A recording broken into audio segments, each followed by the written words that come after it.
Ces moments-là, comme tu les vois quand on est en BOAT ou encore mieux quand on est sur la piste ensemble à transpirer, c'est des moments de cohésion qu'on ne vit qu'en opération. Quand on est au quartier, il y a une énorme partie de gestion du personnel, mais on vit moins ces moments-là que ceux qu'on peut partager en opération. Là, on est tous ensemble, isolés, sans téléphone depuis 3 semaines, à apprendre à se connaître les uns avec les autres.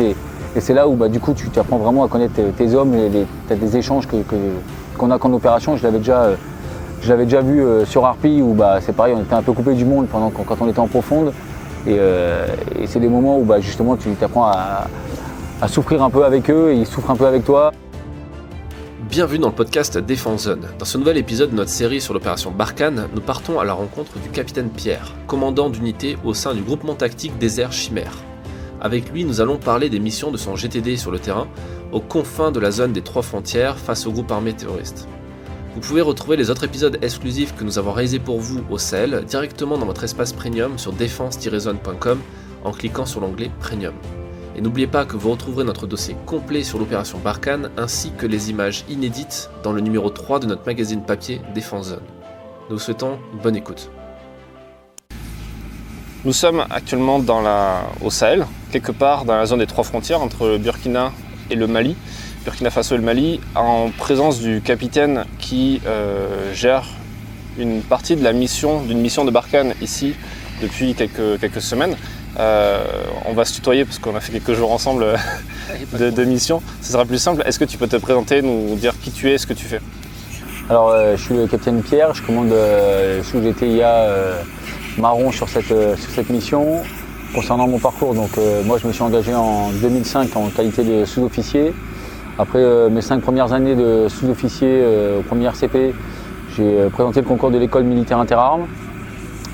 À l'issue de ma scolarité, j'ai choisi de servir dans l'arme de l'infanterie et j'ai rejoint en 2013 le 8e régiment de parachutiste d'infanterie de marine où je sers depuis 2013.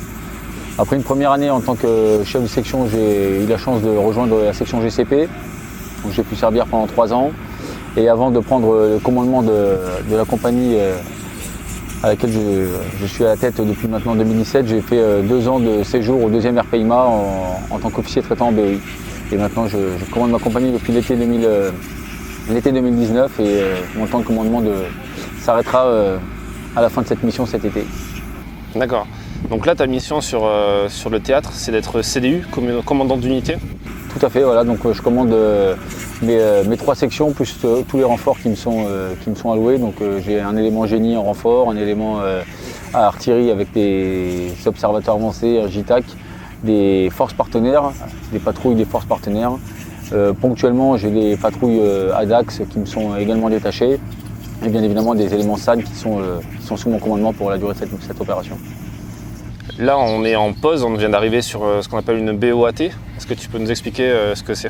Alors la BOAT pour base opérationnelle avancée temporaire, qui consiste en fait à installer une sorte de campement sommaire sur le terrain en sécurité. Donc comme tu as pu le voir avec une bulle de véhicule qui permet de préserver la sécurité de l'ensemble des personnels et en fait ce qui permet surtout de faire les petites phases de remake de l'ensemble du détachement tout en restant avec une surveillance permanente et qui permet de faire l'entretien à la fois du matériel et du personnel pour durer sur la mission parce que comme tu l'as vu depuis le début on enchaîne les activités et ce qui nous permet de faire des petites phases de remake entre guillemets bien sûr parce qu'il faut rester vigilant vu qu'on reste sur le terrain.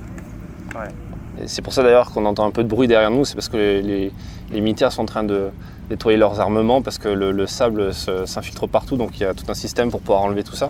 Tout à fait, ouais. Ils soufflent l'armement, ils nettoient les filtres des véhicules, font l'entretien de leurs véhicules parce que sans les véhicules on irait moins loin et moins vite.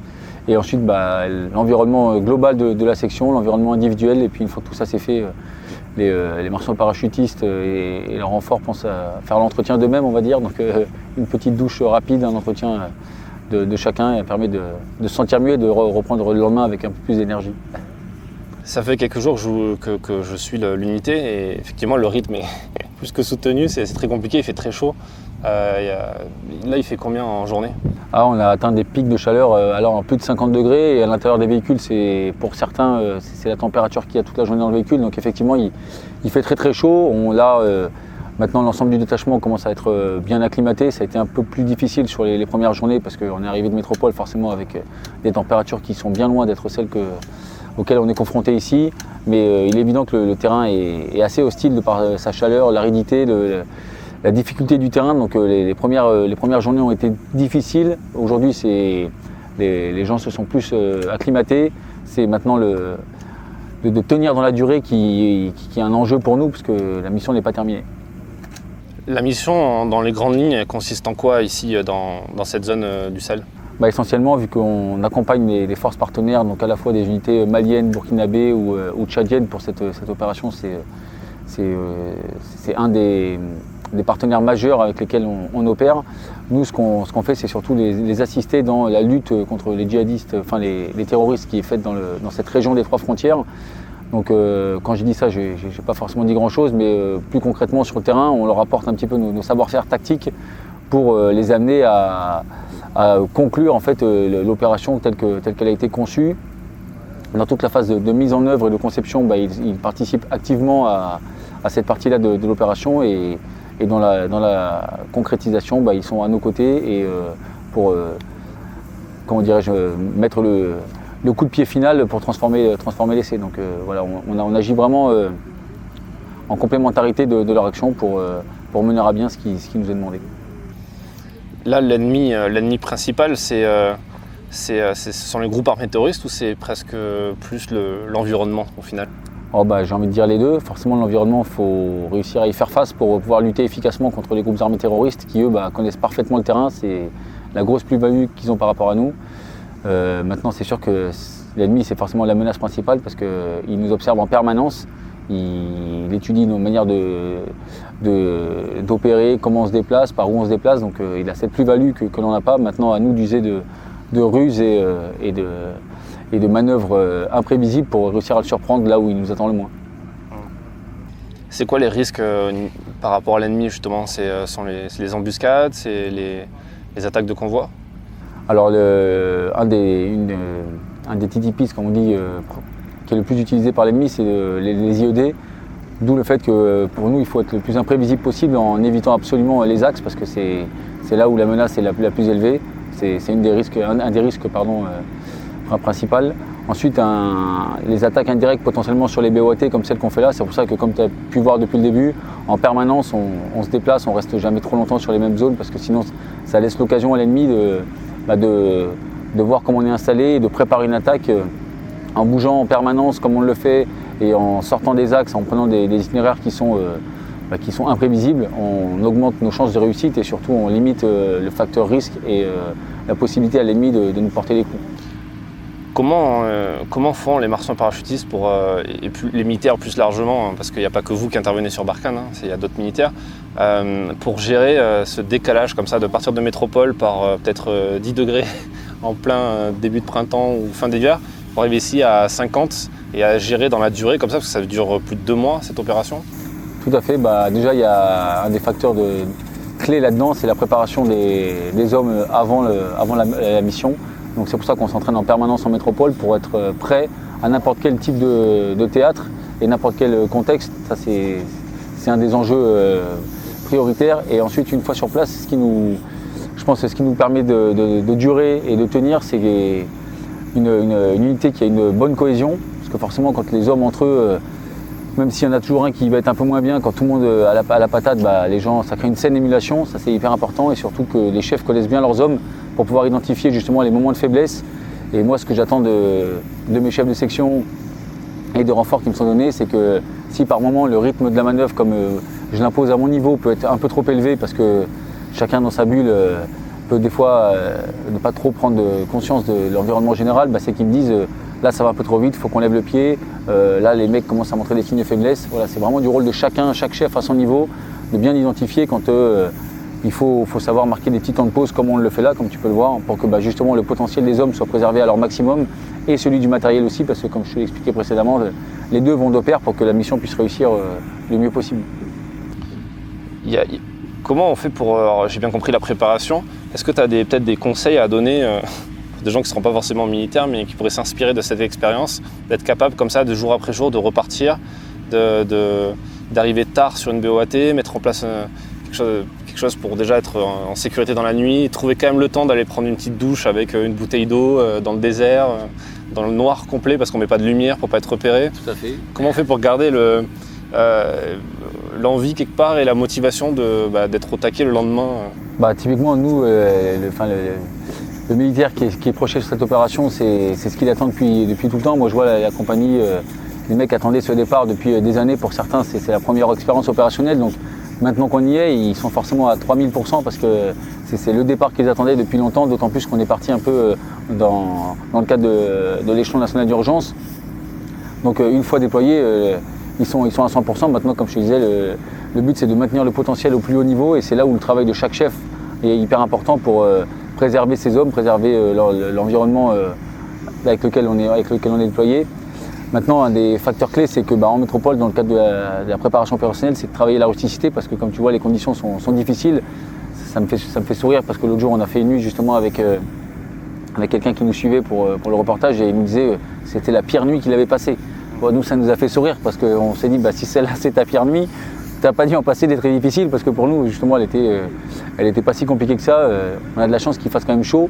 Alors, c'est difficile la journée, mais finalement, la nuit, il fait bon et on n'est pas dans des climats où il peut faire moins 15 la nuit, où tout de suite, c'est beaucoup plus éprouvant. Donc, travailler la rusticité par l'entraînement en métropole, moi, je sais que la chance qu'on a avec la compagnie, c'est d'avoir participé à l'opération Harpie en 2020.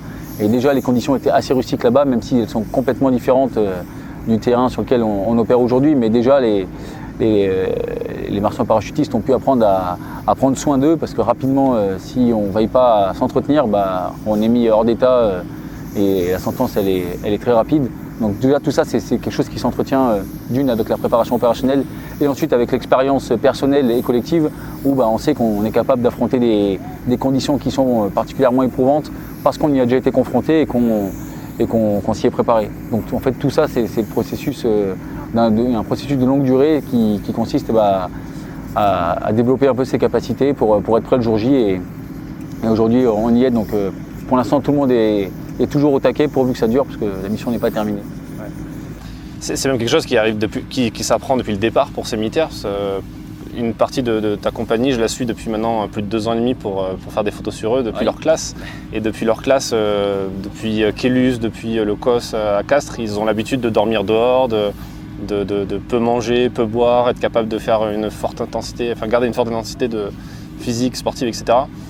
Et au final, c'est ça le plus important, du coup, d'arriver à tenir Et tout à fait. Alors forcément, on ne peut pas être tout le temps à 100%. Il faut accepter des phases de remise en condition où on baisse en intensité parce que le corps, certes, c'est une machine, mais il faut en prendre soin. Il faut savoir s'écouter aussi. Et ce travail qui est fait en amont, il est fait sur la durée, comme je te l'expliquais. Et c'est dès l'incorporation des jeunes, quand ils arrivent en formation, on leur apprend à vivre sur le terrain dans des conditions plus difficiles que celles qu'ils ont connues, sachant qu'ils partent de zéro. Puis petit à petit, on augmente la difficulté pour qu'on arrive à leur faire accepter des conditions telles que celles qu'on vit actuellement, sans que ce soit trop dur pour eux, parce que ça a été une étape progressive tout au long de leur formation. Et comme tu le disais, tu les as suivis depuis leur incorporation et tu as pu voir à quel point ils ont évolué. Et aujourd'hui, jamais on aurait pu imaginer qu'ils affronteraient aussi bien le théâtre comme il est aujourd'hui, quand il y a 3 ans, ils passaient la porte du régiment et qu'ils découvraient ce que c'était faire un bivouac et que tout était compliqué pour eux, que leur sac n'était pas organisé. Ça montre que cette façon de procéder, elle est efficace parce qu'aujourd'hui, les mecs, ils vivent très bien sur le terrain et ils ont la banane, on les voit toujours avec le sourire. Et ça, en tant que chef, c'est hyper agréable de voir que sa troupe, malgré les difficultés, l'enchaînement des activités, dès qu'on arrive en BOAT, tout le monde a la banane et les mecs ont le sourire, ils ont la bonne humeur et voilà, c'est quand même réconfortant et on se dit que on a la chance de commander des mecs qui sont même d'une qualité exceptionnelle et ça, c'est une sacrée fierté, quoi. C'est vrai que c'est impressionnant de voir ça. Tu parlais de l'opération Harpie, donc en Guyane, la lutte contre l'orpaillage illégal. Et au final, est-ce que cette expérience, cette opération, cette mission, elle est si différente que celle-ci sur Barkhane? Et justement, avec le petit recul que j'en ai, je pense que c'est à peu près les mêmes modes de fonctionnement, sauf que le terrain de jeu est complètement différent.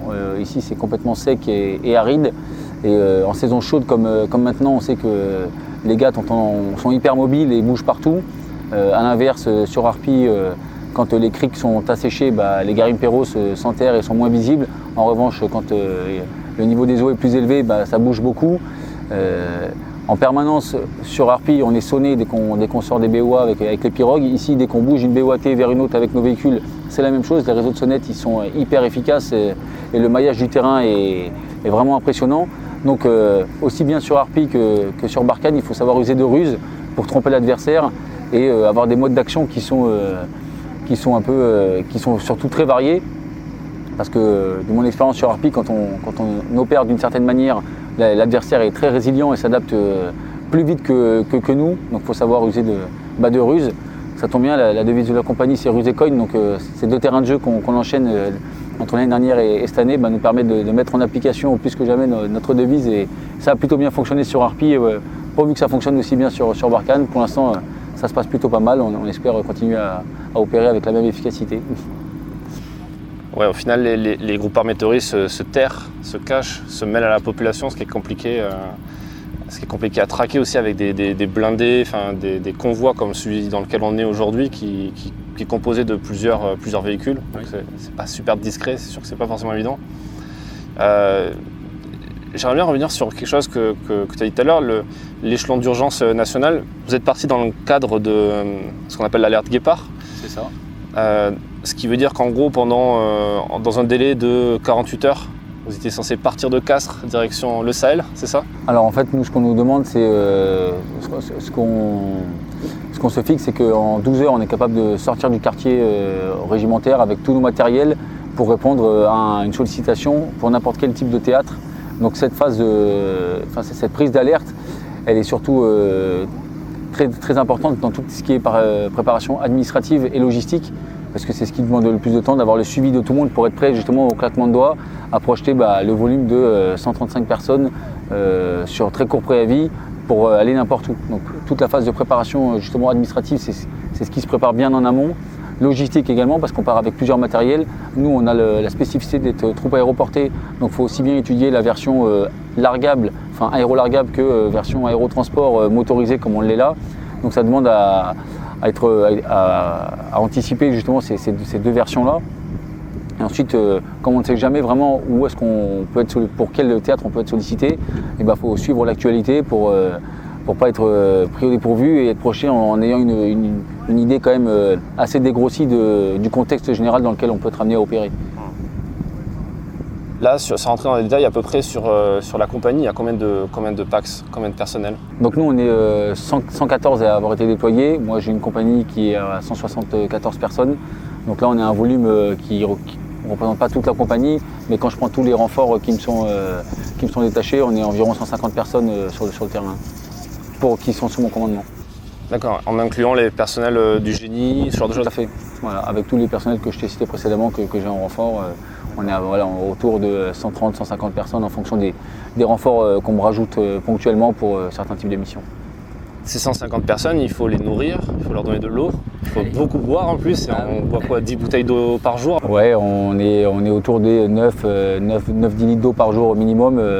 Voilà, donc c'est sûr que c'est une logistique qui est colossale, qui demande une préparation en amont qui est très exigeante. Donc c'est ce qu'on fait, tous les 3 jours en fait on se fait ravitailler par le TC2 et on garde en autonomie sur nous. On a à chaque fois 3 JV en permanence avec nous, plus une journée de vivre supplémentaire de sécurité si jamais on devait faire un cas non conforme où on ne pourrait pas être ravitaillé. Donc c'est certain que ça demande un soutien logistique qui est très important et qui demande rien qu'à lui en fait c'est une mission dans la mission.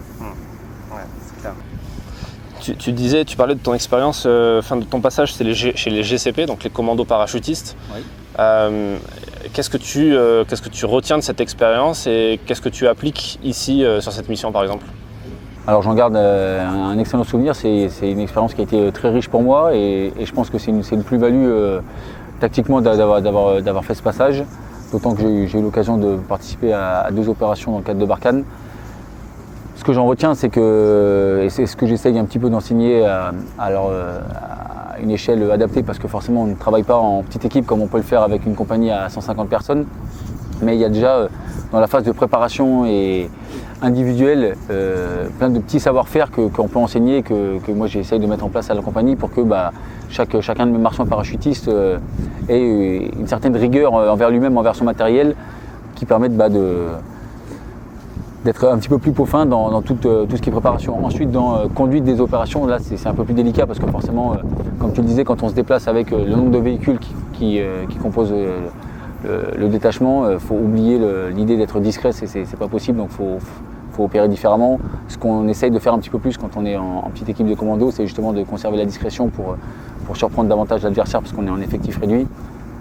Mais il y a plein de petits savoir-faire assez simples et basiques du combattant qui sont en fait parfaitement maîtrisés quand on est en unité spécialisée et qu'il faut en fait réussir à maîtriser quand on est en unité combattante.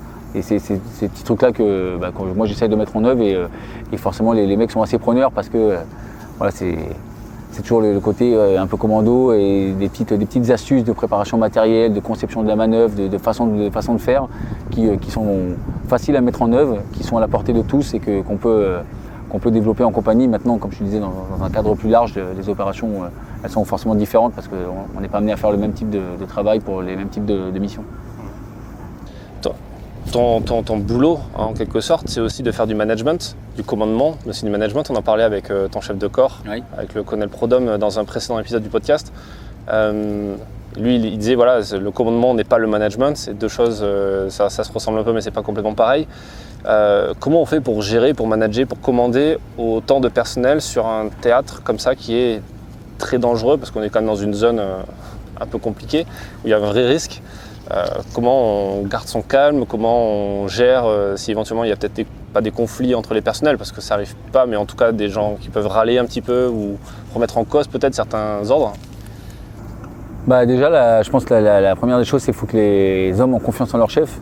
Forcément, tous ceux qui sont sous mes ordres, si déjà ils n'ont pas confiance en moi, ça va être forcément plus compliqué. L'avantage, c'est que ceux avec qui je suis venu de Castres, ils me connaissent maintenant depuis 2 ans.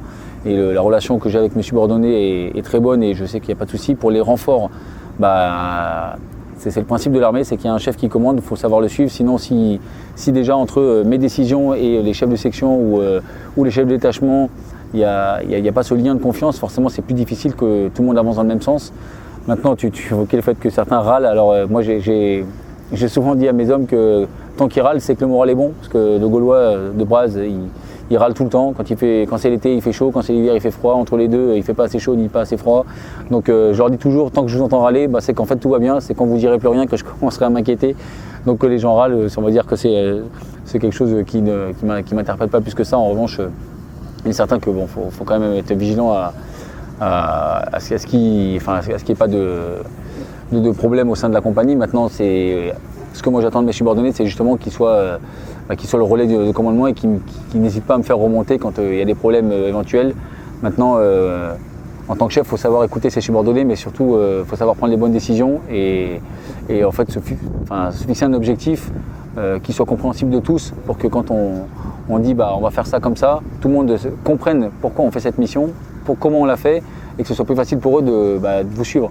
Si en fait on prend des décisions sans les expliquer, sans faire de la démagogie bien sûr, parce qu'il ne faut pas tomber là-dedans, c'est pas du tout la bonne solution, mais il faut expliquer à ces hommes pourquoi on fait cette mission, comment on l'a fait, sans justifier forcément ses choix, mais que chacun comprenne. Et forcément c'est plus facile d'aller ensemble vers le même objectif quand la mission elle est comprise de tous, que si le chef il reste dans sa tour d'ivoire à prendre ses décisions sans les expliquer et puis à commander parce que c'est lui le chef, forcément derrière c'est plus compliqué et on va un petit peu moins loin ou alors ça grince un peu plus des dents.